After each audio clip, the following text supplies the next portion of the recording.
करेंगे VIP3 की कि वो कैसे इनवाइट करके कमीशन उठा सकता है। जब VIP3 मेंबर किसी को VIP1 पे इनवाइट करता है तो उसको 150 रुपीज़ एज अ कमीशन मिलते हैं।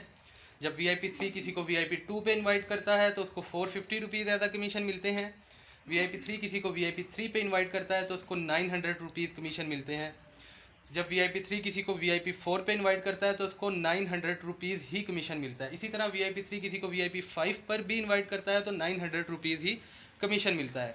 इस बंदे ने 15% के हिसाब से ये कमीशन उठा लिया। अब बात करेंगे इनकी।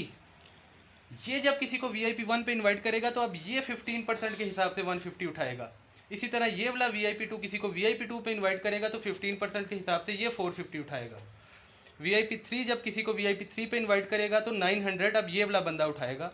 इसी तरह VIP4 किसी को VIP4 पे करेगा तो 900 उठाएगा। इसी तरह VIP5 किसी को VIP5 पे इनवाइट करेगा तो ये बंदा 900 उठाएगा।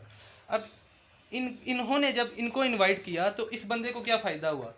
इस बंदे के अकाउंट में ऑटोमेटिकली 5% डिपॉजिट हो गया। इस सब अमाउंट का 5% इसको डिपॉजिट हो गया। तो अब बात करेंगे इन बंदों की। इसी तरह अब ये बंदा जब किसी को VIP1 पे इनवाइट करेगा तो अब इसको 15% के हिसाब से 150 रुपीज़ मिलेंगे। VIP2 किसी को VIP2 पे करेगा तो 450 रुपीज़ मिलेंगे। VIP3 किसी को VIP3 पे करेगा तो 900 रुपीज़ मिलेंगे। VIP4 किसी को VIP4 पे करेगा तो 900। इसी तरह VIP5 किसी को VIP5 पे करेगा तो 900। अब इस बंदे ने 15% उठा लिया। अब इन बंदों को 5% डिपॉजिट होगा और इसके अकाउंट में ऑटोमेटिकली 3% डिपॉजिट होगा। ये तो इसने इनवाइट करके कमीशन उठा दिया, इसकी डाउनलाइन चेन बन गई।